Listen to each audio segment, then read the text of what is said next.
Awesome, awesome, awesome. I am super delighted to see all of you. And this is going to be a fun conversation. I have to tell you that when Sarah and I get together, we do our brainstorming. We listen into the community, and then we ask a lot of questions, and then we bring all of the ideas and what we think are some of your pain points, and we bring them to the table. And she and I start doing this whole thing.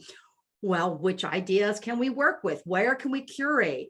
And as we were spending our time sort of blocking out a couple of our months this year, I said, February is Valentine's Day, and this community has given so much to Billhighway and Mariner. We said, let's send some love back to you all. And so what we decided to do was to marry up the questions that we heard from you with the 5-star resources that you guys have highlighted over the years. And we want to bring them together to share those chapter resources. Now, I gotta let you know, you will, of course, as always, get the slide deck, right? But I got to tell you that we've got a couple of slides that will become your go-to resources. Just a list of links that allow you to go a little bit deeper to anything we're talking about. So I want to make one other shout out. I don't know how many of you are aware of the role that Sarah plays in the background, but this webinar in particular really comes from her heart. She did the lion's share of the work, and I'd love you all to go ahead and give a big shout out in the chat, because she just had, oh my gosh, she's put together an amazing set of resources for you. So a big round of applause to Sarah as we get started. So February is indeed the month of love. And so what we've decided to do for this particular webinar is to focus on a couple of your top questions. To make sure we really understand those top questions, though, I'd like you to also jump into chat and answer this question. What's your big goal for 2022? And the reason why I'm asking this is I'm hoping we're going to hit on some of the resources you need to accomplish that goal. But I also want you to know that the one thing Sarah and I do when we're putting together is we do not plan out every webinar to the nth degree. We allow some flexibility. So if we don't hit something, we want to make sure that we come back around again. And so we think we've got some good resources, but what is your big goal for 2022? What is your big goal for 2022? So get that chat going while I head through a little bit of some additional thoughts and ideas here. So I always love to make sure that those of you that are just joining our community for the first time, welcome, welcome, welcome. Just let you know a little bit about the team behind the webinars. It's the partnership of Billhighway and Mariner Management. I'm representing Mariner Management today. We are a company that really just looks to create the best possible value for you, your members and your volunteers. And Billhighway, represented by the incredible Sarah Garrity, is just it's your chapter management solution. Quite frankly, it's really about helping you put tech tools in the hands of chapters that allow an incredible sharing of data, but also an incredible opportunity for support. So that's the team, and the team has been working. Just a real quick look at what we're going to do. Of course, March, we're going to celebrate our chapter volunteers. We're doing it in March because April is National Volunteer Month, focus on a week. And we want to make sure you have some ideas running right into that month. In April, oh my gosh, Beth Z is going to join us. Beth Z is going to lead a crazy conversation on how do you get your leaders on board with new tech. And not only that, but she has a brand new book out and she's giving away free copies. In May, you're going to see our charming faces at MM&C. So if you haven't already registered, please do. We've got two really events. The big one that we're doing is a session on what do CEOs membership and members think of chapter. But there'll also be one on developing volunteer learning journeys. So we're going to be stars on 2 of the MM&C days. Hope to see you in DC in person. So anyway, Part of we want to see your goals, and I'm loving seeing the streamlining for engagement efforts and resources, increase member chapter engagement, help the chapters that faltered in 2021. Lots of great goals. And we know that with those goals, if we started to, peel back the onions, we would see some of the challenges. And I'm going to guess, I could tell you what I think the biggest challenges the chapters had this year, but go ahead and fill it in here. Let's see if there is, let's see if there are some huge chapter challenges that are common. Let's see if there's some smaller ones that are common, so we can get them all going. Will there be an in-person CEX this year? Hang on to your hats. We're hoping so. Just don't know. It's still, we're still building the idea. What's your biggest chapter challenge of the year? Filling their boards. Ooh, Zoom meeting burnout. Amen on that. Decline in membership, increased average age. Yes, indeed. Momentum loss. Yes. So, Rianne, that's one thing that we're going to have to really help our chapters do, is kick that momentum back up again to find an incredible way that we can really, I don't know, I'm going to say it's kind of like give a jump start to our chapters. All right. The way we decided to hang on this particular love fest here is to identify 6 challenges. Looks like we've identified a couple of them that you've already said. Now, we did pull from the chapter benchmarking report, and leadership succession was a huge challenge that chapters leaders in particular mentioned. Yes, you CRPs did as well, but chapter leaders said it was actually their number one. Also, how do I do chapter events? I'm coming out of COVID. What part is virtual? What part isn't? How do I do hybrid? How do I create programming? Or in the case of what Rianne and a couple of people have said, how do I get back into programming? And then there's this whole question of readiness on the job. Now, the chapter leaders didn't say this, but we as CRPs totally understand that not all of our volunteers are really ready to do the job. There are lots of questions you all had about how do we train and develop volunteer leaders. Then a big thing is lots of changes happened. Now we have to go back and get some chapter buy-in for increasing those changes. We understand that your ability to create a listening channel, to be able to listen, to be able to coach is going to be the secret sauce, if you will, of what's going to allow things to happen. And finally, everybody continues to ask the question about benchmarks and dashboards and how do we confirm and how do we improve chapter value. Now, notice I said confirm and prove, because we heard from a number of CRPs in our 3-part benchmarking series that we held in January. We heard from a number of folks this idea of, I know my chapters are valuable, but I can't convince anybody else, particularly those in the C-suite. And so part of what we can do when we empower our own use of data is be able to have those conversations. So let's jump in. You with me? Give me a thumbs up in the chat if you're all ready to go. And then look at this. Woohoo! I love it. You guys are my most active virtual folks. And I just absolutely love this. All right. Leadership succession. Wow. This is perhaps the biggest challenge, as we mentioned, but it isn't just this year, is it?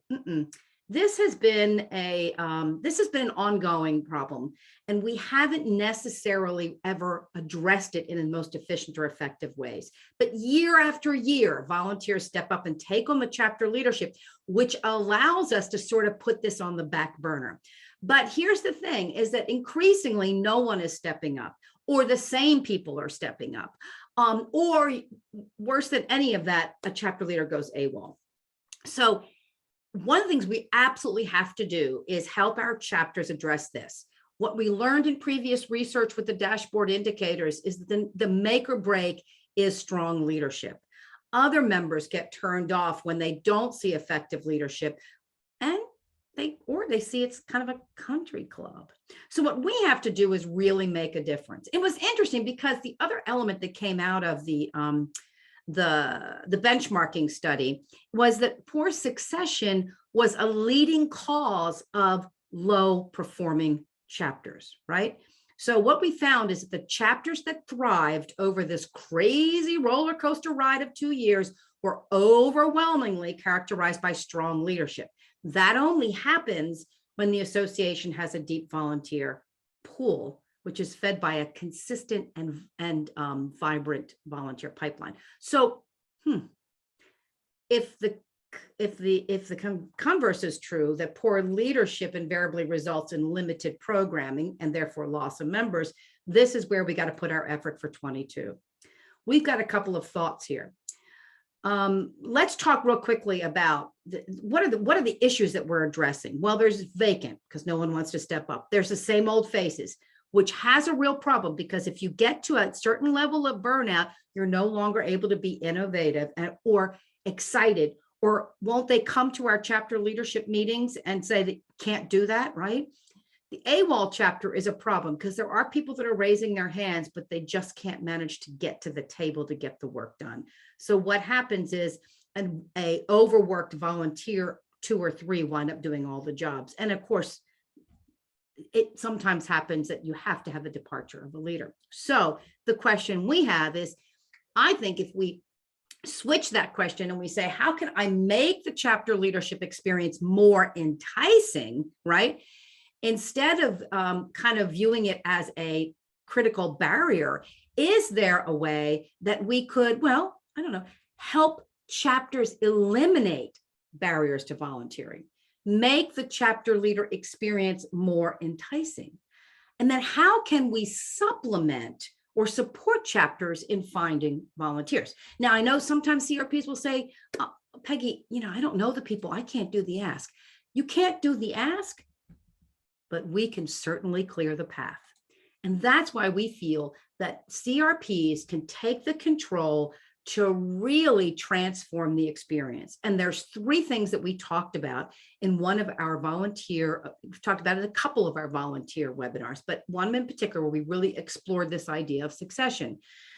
And the 3 things we talked about, first was this idea of shift the model. Now, what I want you to do when I say shift the models, I want you to flip the volunteer model. Now, there's 2 parts to this, right?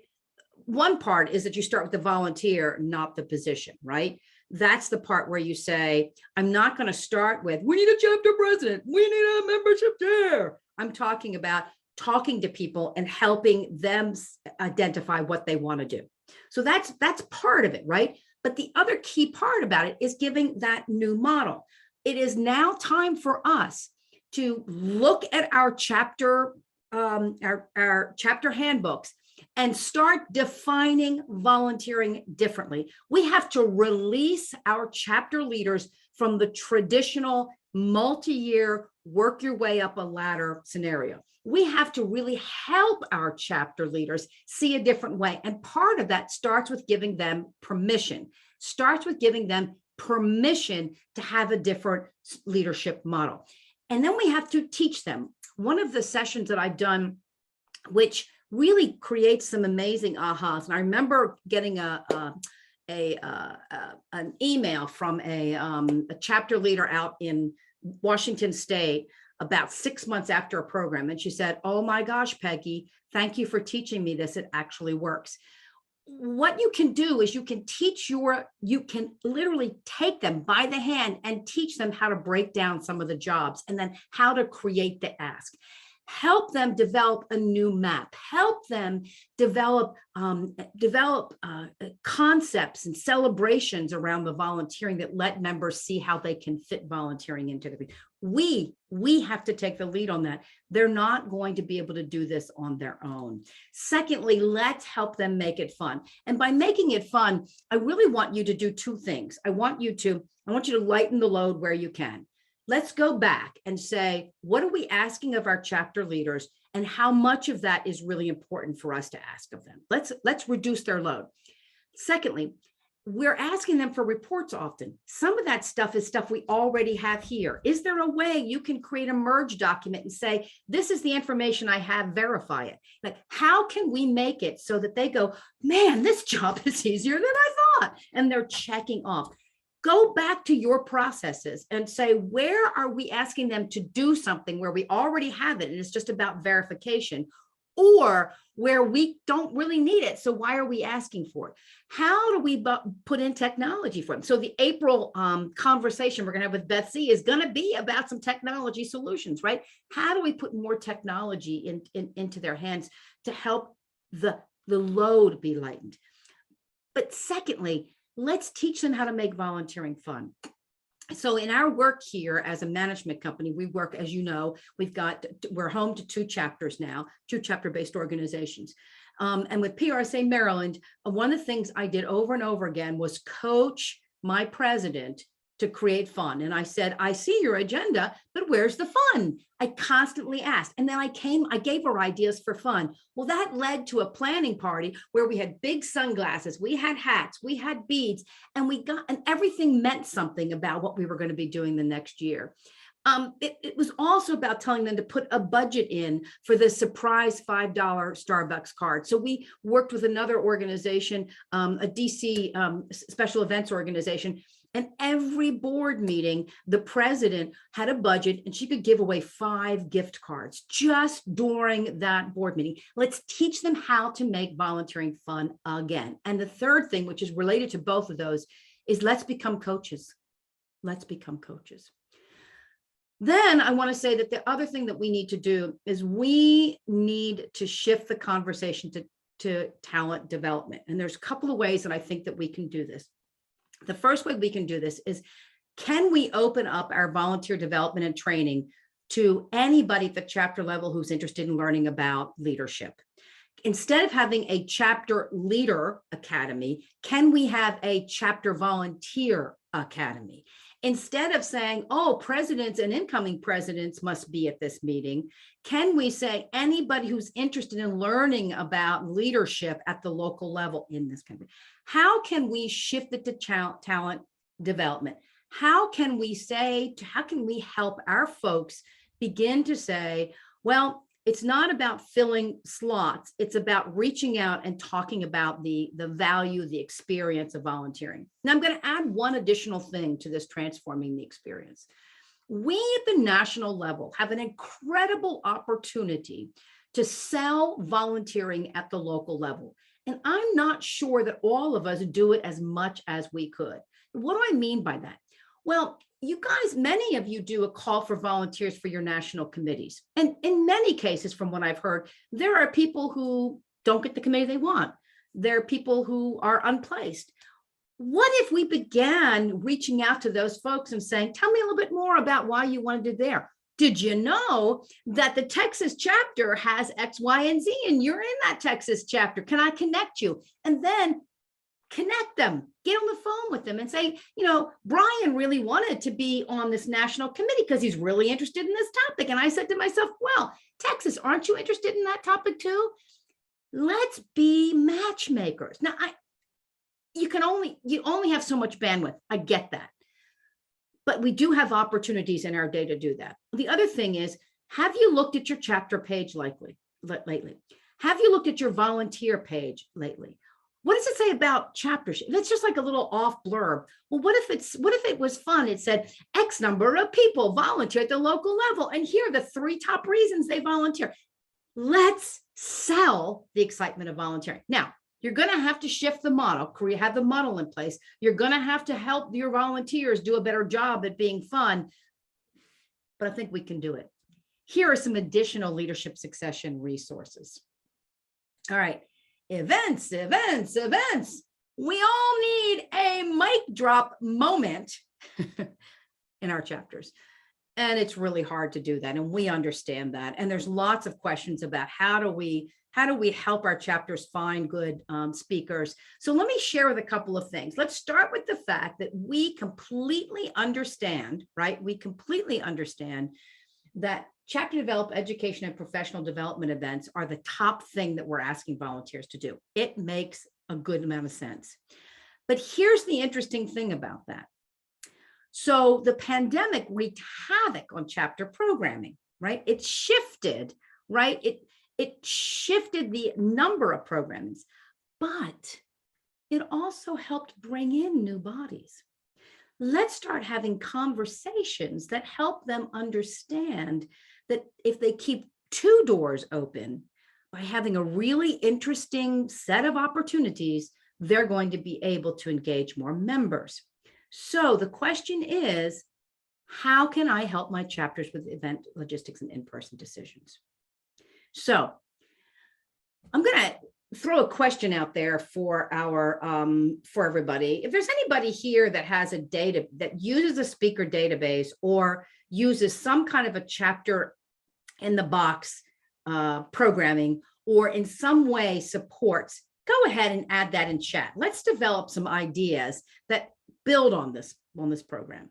While we're doing that, let's just go ahead and explore what is the process that our chapters have to go through and where can we intervene. So the first thing is they have to decide on purpose and content. How can we help? Well, programs that fail often fail because you've got one or two minds deciding the content. How can we run reports on what our members are attending at National, on what they need? If there's a certification program, for example, can you run a report of all the members in a chapter that shows where they are in the certification process and help identify the top content areas that they need, right? How can you take a program that maybe has been oversubscribed and begin to help the chapter see it as a likely program? How can we give intel that helps them pick good content? They got to have the right content. And how do we help them? We can train them to ask that question of what do members really need and how do we develop that content? Then the question becomes, it used to be call the local restaurant or find the local member who has a large enough conference room. But now the conversation is a bit more complicated, right? It's, should it be an in-person event? Should it be a hybrid event? Should it be a virtual event? And when do I know what to do? So we had a webinar in which we talked all about this. And there are actually a couple of templates from that webinar that help you help your chapter leaders make those decisions. You know, what's really interesting here is that National, that we get this blurring of lines, right? We've talked about that a number of times, this blurring of lines. So you have all this chapter stuff and everything's been virtual, and all of a sudden what National is being doing is running up against what chapters are being done. What if you sat down and you said, hey, we have a virtual program happening that everybody's invited to. Could you, chapter X, could you do a focused, tailored, deeper dive on this topic in person? By the way, here's some thoughts on how that might look. And by the way, the speaker of this webinar happens to be in your area and can do it. Now, I know I'm doing a lot of woo, are all those things true? But here's the thing, if we know that this event, that this topic is important. So for example, let me give you an example. PRSA. So a huge issue for our members coming out of the racial protest and the conversations around DEI was, how do I really reflect DEI in my PR, in my campaigns? Now, National was doing some really cool things. The question is, okay, so I want, and one of the questions was Black media and how do I get to the right people? So what we did was we created the local deeper dive on this conversation that National started, right? Now, how do we help connect those dots? Because when you connect those dots, now the question of in-person, hybrid, or virtual becomes a little bit more easy to decide, because this is the virtual part that everybody can do. And now we've got a hybrid, or maybe we stream this one in and have sort of a hybrid event. So anyway, we have this opportunity here to train them on when to make the decision and also show them the connections. Now, the next thing they have to do is design the attendee experience, and they have to consider all kinds of things: safety, format, networking, revenue partners, blah, blah, blah, blah, blah. We could have templates and toolkits that would make all the difference in the world. Now, some of you have that, so go ahead and please share what you have, because we don't have to reinvent the wheel, right? So here's a great thing. I was working with an association, and we were doing I was doing a session on creating, basically it was creating member engagement events. So not the certification training, not the, the high, the real technical training, but events that make a difference. part of what we did was built in, it was a full day program. What part of we did was we built in, and I worked with the event staff. They did a really cool presentation on the top 10 things to consider and got lots of really good dialogue. How can you introduce your events folks to these chapter people and let them see the events folks as go-to resources? And of course, the fourth challenge is to market and execute. And I think that the biggest thing that we can do when it comes to marketing and executing is help them with their marketing by allowing tools and templates and a national vetted calendar, and also by helping them be able to segment their communications. Okay. Now, I do want to mention, because we know that hybrid was a big deal, continues to be a big deal. Incredible conversation on the ASAE listserv, executive listserv, about using the OWL to create hybrid events. And the really cool thing is that they can be done, and the really disappointing thing is it takes time, money, and know-how. So we did have a webinar on this. It's very valuable, and we also had a series of posts that you'll get some links to. But I just want to suggest to you that the true hybrid is going to be tough for most of our chapters. So let's give them the couple of options. Let's give them the rapid succession 1-2 punch: 1 day virtual, day 2, 3, 4 are in-person workshops. Let's teach them how to break up the content and teach them a way that they can begin to meet the needs of the people who won't get in the car while they can connect with that in-person conversation. And secondly, let's teach them how to integrate the audiences by bridging two events. Take a virtual event, take an in-person event. How do you find that way to allow them to meet virtually in an activity that informs the in-person audience later? Aaron Wolowick from Event Guard has done some really incredible work on helping associations think through some of these. And I would really encourage you to take a look at some of the things that he's done.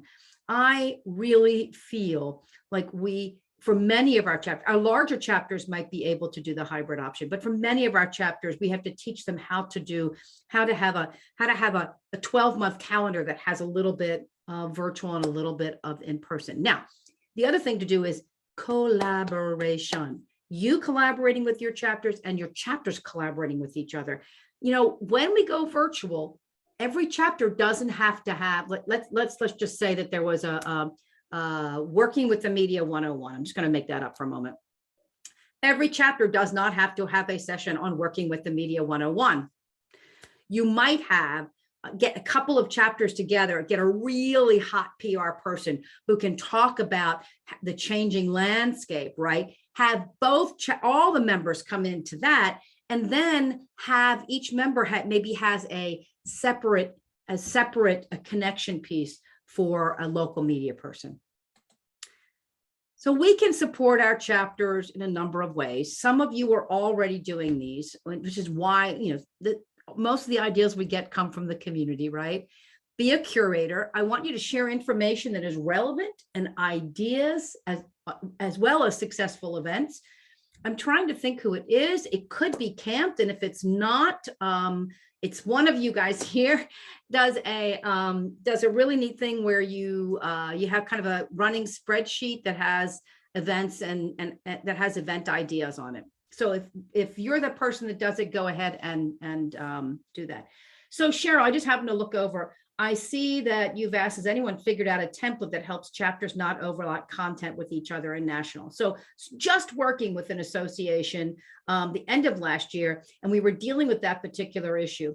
And what we decided to do, and I don't know where they are in this process, but number one, we were making sure we had a complete event calendar so that chapters, and we were asking everybody to please let us know 90 to 120 days in advance their topics.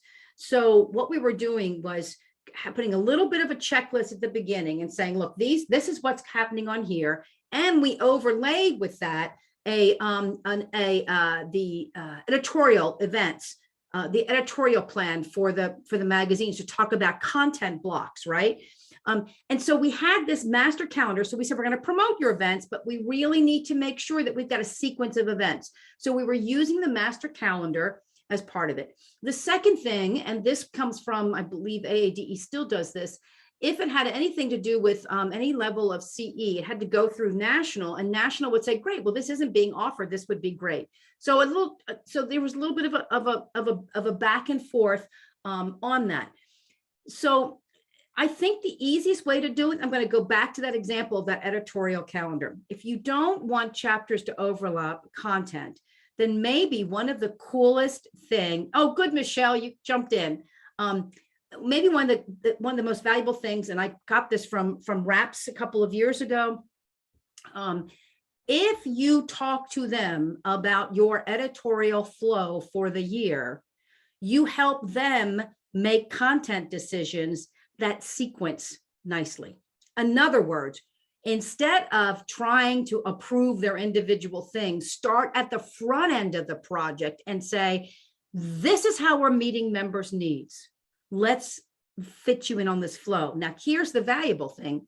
What RAPS played with was this idea that if I knew that my March issue was going to be all around, because they had largely themes, now the chapters knew that there was a theme for that month.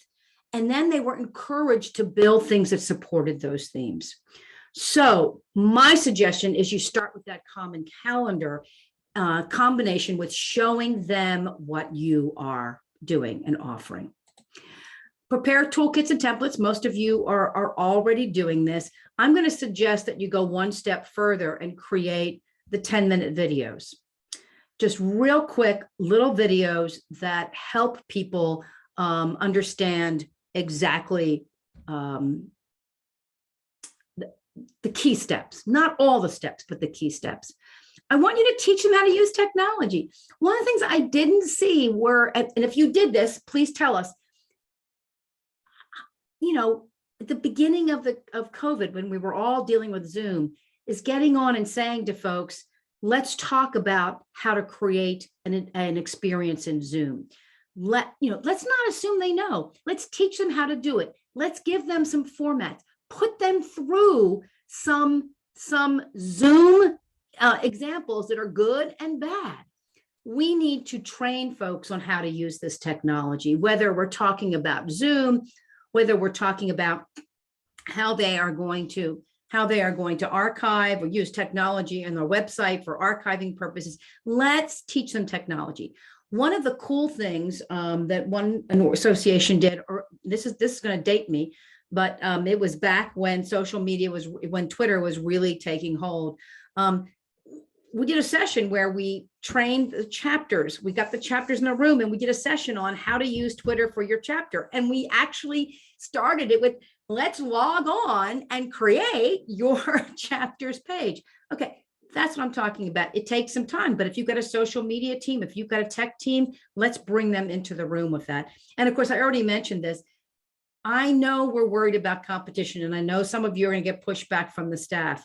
But remember, let's go back to the members' needs. The members need access to timely information that is relevant in the moment. National does not have to do all of the education. Your chapter network can provide that education if you support them and if you let members know, they will get better at that.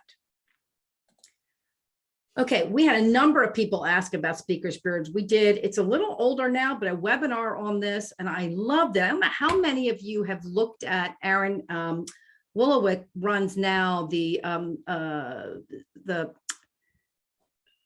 Rate Your Speaker, which is comes out of the Rate Your AMS, out of the Terry's platform in which you can create a speaker's bureau. You can create any kind of a bureau where people can be vetted, and they can have profiles and they can have content around them. So we talked a little bit about that, but we also talked about low-tech stuff. So I'm going to pull from that webinar real quickly, and then I'm going to point you to that webinar.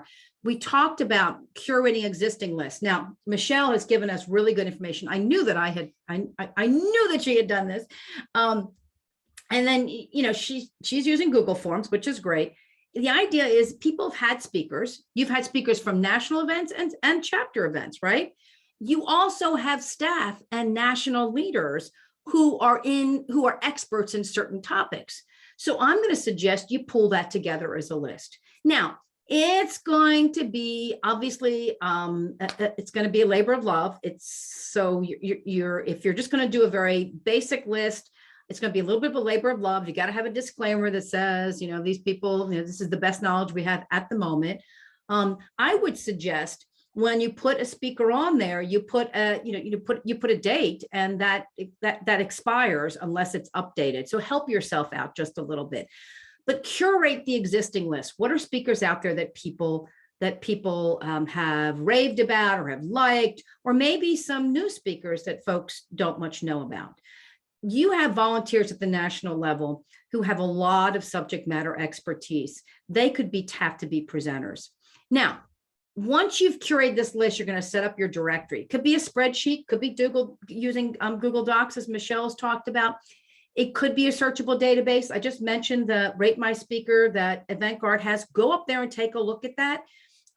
That's a speaker platform. If you've got a large enough chapters, you might want to create your speakers bureau using Terry's information, and I'll have to try to get that for you. But it is a really nice platform for you to create this database.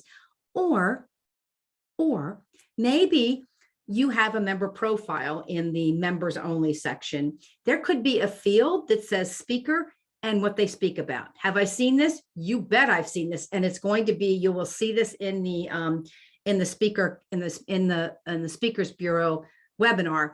There was an association who did that, and you could search in the member profile for people who were speakers. You can do this. I believe the Higher Logic, at least at one point, the Higher Logic did have a speakers part of their baking into the member profile, a section on that. Explore that. But you want to get that directory set up. And then the other thing that I think is worth us doing, and I've seen a couple of associations do this. If you're one of them, please go ahead and jump in there. PRSA did this. Every third year, your chapter could get a national speaker. And by national speaker, it was usually the chair of the organization, but it could be another speaker. And we were able to have that speaker come down. Usually we use them at our conference, sometimes as a kind of a keynoter. But the thing is that the national organization paid. Now, they had a lot of chapters. They couldn't do it every year. Understand that. Maybe it's on a kind of like an every other year kind of a situation. But remember, that creates an incredible connection between national and chapter. That's part of building the relationship between national and chapter. A shout out to NIGP, because they have chapter ambassadors, and they train their chapter ambassadors on a couple of presentations. One of them is just an update about NIGP, but those chapter ambassadors go around and they're willing and able to do presentations. So figure out how you can also be the Speaker Service Bureau. All right, enough of that. We got 2 pages of event resources, 3 pages, I'm sorry, because we know how important this is. Readiness for the job. I'm going to keep rolling here through. As you can see, there's so many cool resources out there. We need to use these kind of conversations to really connect with each other. Training and development. We got to change the way we do it. We absolutely have to change the way we do it, or at least take some of the stuff we started in this past year and build on it. I love the fact that in 22 we saw that you guys were taking a look at some additional options. You were really jumping into this idea of web portals, building those out a little bit more effectively. If you got a good web portal, go ahead and throw it in chat for us. You guys were doing a lot more access to training with Zoom. NIGP, they're doing quarterly calls based on country, and I'm gonna probably not be as clear on it, but I love it because you're able to do more, right? So And then there's a chapter leadership conference. NIGP this year, I love, is they're opening up their chapter leader conference because it's virtual. They can now open it up to more people, which that's a beautiful, awesome part about some of this. The other thing, though, is that more associations are tapping their learning management systems. It went from 21% up to 24, 25% this year.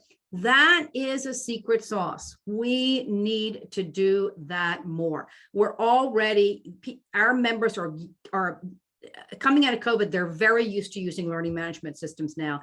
Let's put our volunteer training. Your treasurer training can now be a simple module in your LMS. Now, RAPS was building it. They built out, I think, level 1 or level 2, and really very, very simple. And I thought, Beth, am I right that you have some video? It isn't in the it isn't necessarily in your LMS, but you had a couple of series of really simple videos that helped people look at the finance, for example. So the reason why I want you to do that is because the readiness happens when the training happens at the moment of need. An LMS, a web portal, allows you to have it at the moment of need. Webinars and chapter leader conferences aren't. If you want to get a good flow, you're going to have to kind of put all of those together. So how can we enhance that training experience? Well, we spent a one whole webinar talking about the volunteer learning journey. And this was a program that Christine Metter and I, a toolkit rather, that Christine Metter and I put together by working with a panel of association pros, some who were working with chapters, some who were working with national. And we were asking the question is, how do we get volunteers to not only buy in, but follow through on the training? And we realized it has to do with really connecting it to motivations.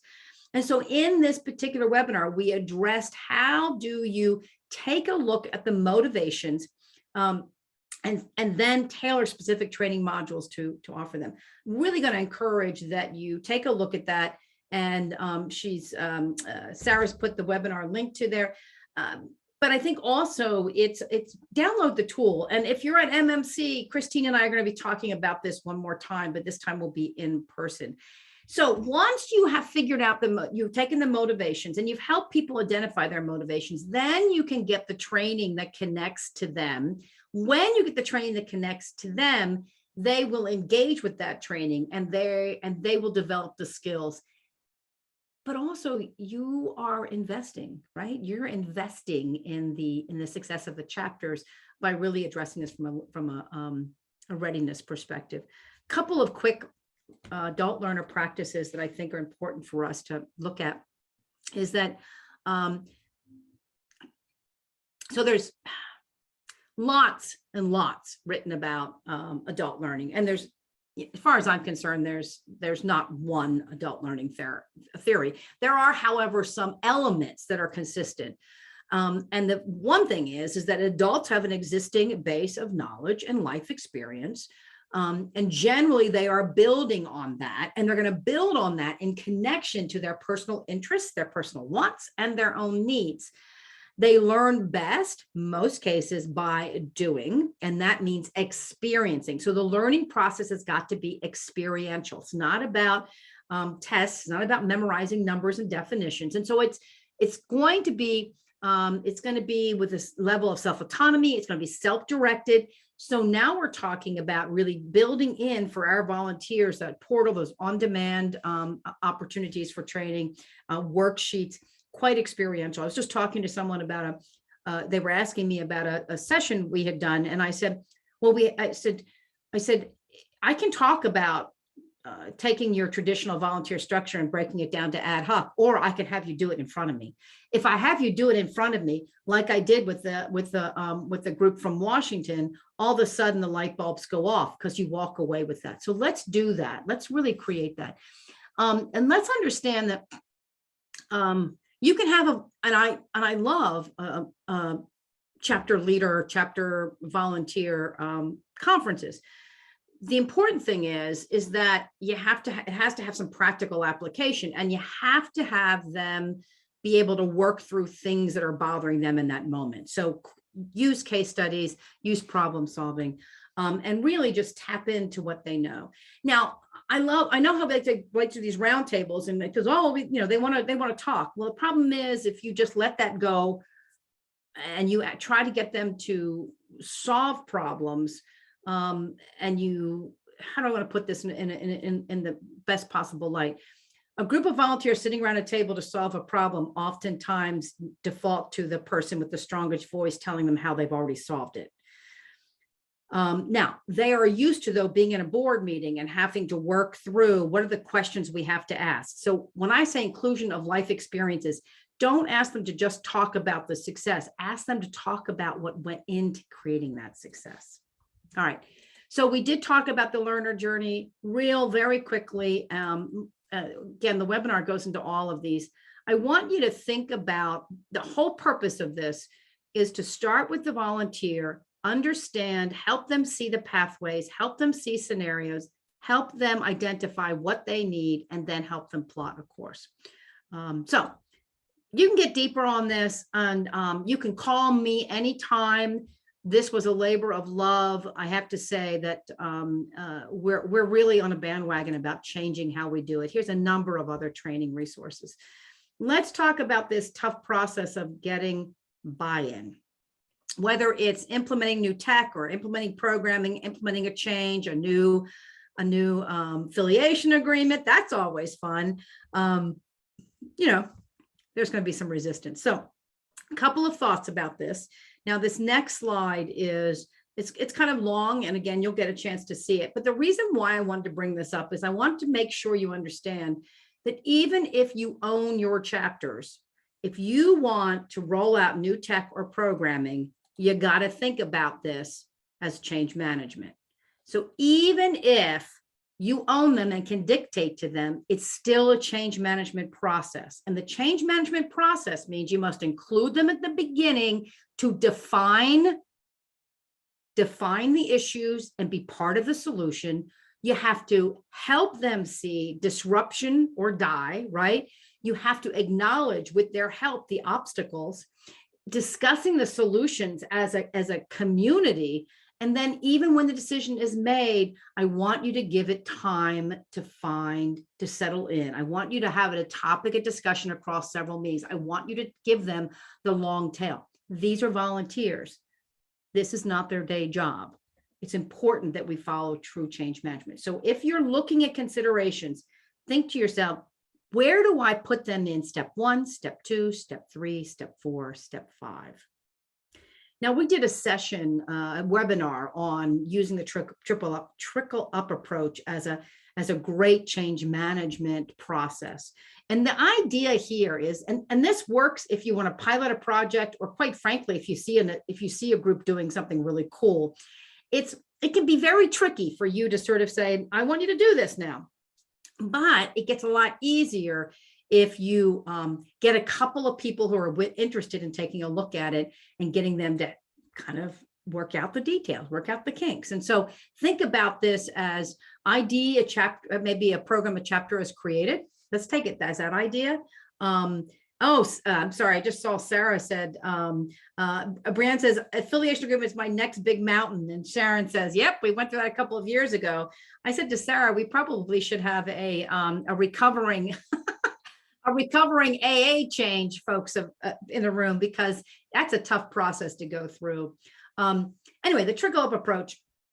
What I'm suggesting here is that start with either an idea that you ask a chapter to do, or a program that's already in there. So what you want to do is to have this brainstorm with the chapters. Let's say you see something that's really cool. We talked about in the trickle up, I believe we talked about a disaster relief fund that the Texas chapter had done. And they sat down with them and they brainstormed with that chapter and some other chapters of how might this work? What's the issue? What's the common issues? Where's the scenario common that we can replicate it, if you will? Once you find that, and PMI did this really, really great with their veterans program that started out of Florida, I believe.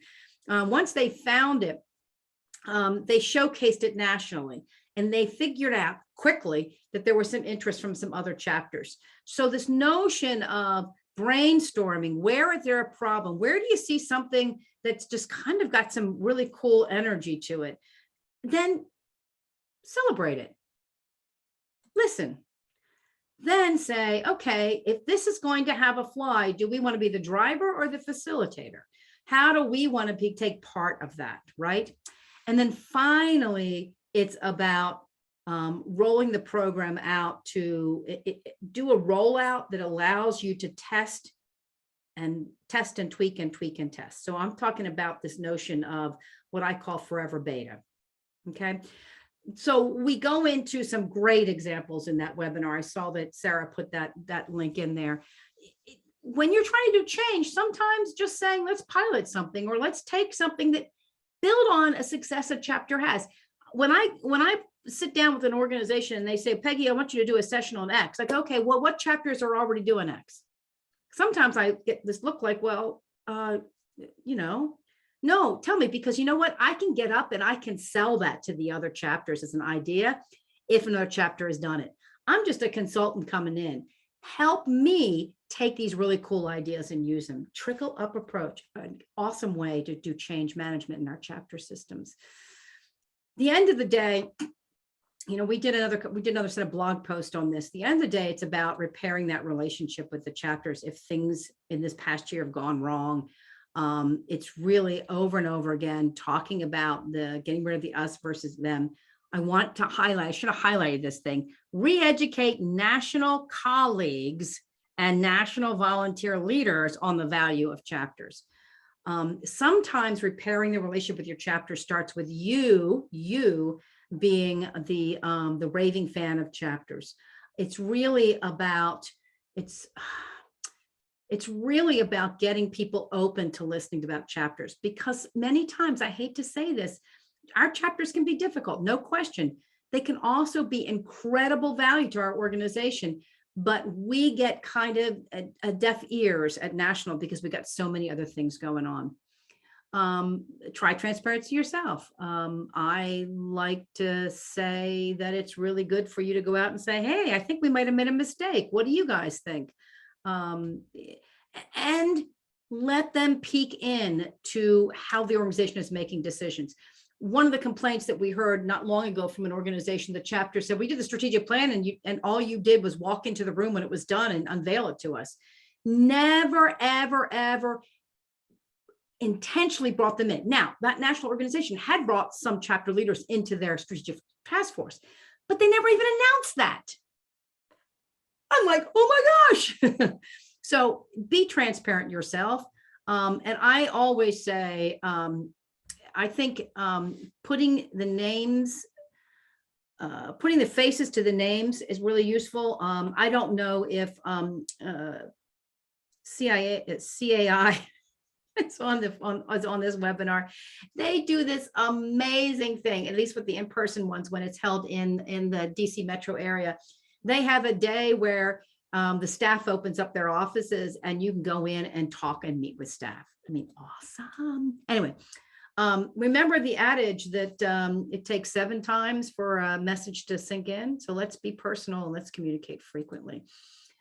Any case, this whole change thing, I really would love you to come to Beth Z's webinar in April, if for no other reason that she's going to talk about how to understand the tech psychology of chapter leaders and how do we use knowing that as a way to bring them along for some of the new tech and programming changes that we need. Lots and lots of good resources on this. All right, I've got 2 more products to go and I've got very little time. So I just am going to highlight a few things here on the listening and coaching. I really feel like chapter leaders said that we're not really a listening channel for HQ, but we could be. And I would agree that we can be if we actively seek to hear from them. And so what I'm going to suggest to you is that figuring out the strategy that allows you to really listen in to what our chapters are doing, allows us to minimize issues and find nuggets. Now, what does this mean? I want you to listen into chapter leaders. I want you to do like Michelle does. She did a wonderful job. Michelle over at Camp, we're doing these little coaching calls, and she listens in and she hears them and she asks clarifying questions. It's about not coming into the call with an agenda other than help me hear what's going on. It's about sitting at a table with a group of, or in a room with a group of chapter leaders and find out what they're talking about, right? I want you then to get them, invite them to talk about their strengths and their weaknesses. And only then do I want you to come back with some ideas and suggestions, right? I want you to go through those processes. So how do you better tap them? Let me suggest that our session on coaching, this coaching skill of listening, will be very valuable to it. We discussed the 3 levels of listening, and we talked about how many of us, particularly when we got a complaining chapter leader, are listening to our own thoughts, in which we're saying, oh, what am I going to say next? How am I going to get this person to chill out? Oh my gosh, this is going on and on and on and on. We have to get to that level 2, where we're using power questions, eventually maybe to level 3. So I suggest the best way for us to act is to have your list in your back pocket of power questions. Right now, or right when you get off of this, what are the power questions? And here's a set of them. What are the power questions that you're going to practice and be able to have at your ready so that you can listen? Now, here's the missing step. Sometimes many of you are great listeners. What do you do with it? What do you do with it? I'm going to suggest to you that you've got to respond. It's got to be a feedback loop, right? So there's a couple of places that you can respond. First of all, mine your chapter reports and your input. Whatever you hear, make sure that you're then using that information and it's clear. So for example, when we were doing a major transformational change for one group organization, we held listening sessions, and then we updated some of the processes, and we came back out and we said, listen, this is how we're going to do this now because we heard this. So, but mine that data, poll chapter leaders, quick polls, open discussions, schedule some one-on-one time. Camped and the chapter coaching project, I probably shouldn't mention it because I am working with them on that, and this is not a promo for this, but I think that what Michelle might tell you is that it's just been a great opportunity for some really cool one-on-one listening time. And then finally, it's not just getting back to the chapter leaders. I want you, does anybody here have yes, I just got a time check on this. Yes, thank you, Sarah.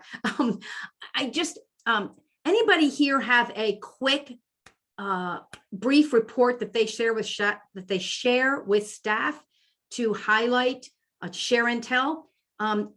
If you do, please go ahead and share that with us. Coaching resources. Now, I don't have much to say on the chapters and benchmarking, and the reason for that is because we did 3 days of that. And what I'm going to suggest to you is I want you to listen in on that particular one. And so we're going to have the links for those, so you'll be able to look at that. Highlights from that conversation. Highlights. Don't start with last year's report.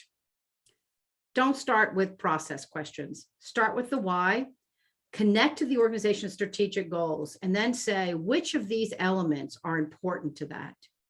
Then only report on the ones that matter, right? And then use those to tell the stories. This is the connection back to ROI. Think of the big picture stories that have an incredible ROI pack. Think of how chapters are contributing to key initiatives. Think about winning plays, small successes. You can make a case for chapters if you will pull your numbers together and you will capture the intangibles. We did on our thing, we did a great conversation around AGC's video on the chapter value story. So we got lots of resources, recent resources on that. And you will find additional resources in the 22 chapter performance benchmarking. I know we've run over and I'm so sorry, but I just want to make sure I can say to you, join Beth Z in April. And in March, we will talk about celebrating your volunteers. And between then and now, you can always contact Peter, Peter or Peggy at Mariner, or the incredible team through Sarah. And I want to lastly say thank you. Thank you. This has been wonderful. I hope you don't mind the speed. The slide deck is coming your way. The link to listening to this and slow it down, maybe. I'm a super speeder. Anyway, we're also share the chat. So some of the really cool ideas in chat, you will get back to you. We love CRPs. Let us know anything that you need. Have a great end of the month and march into March.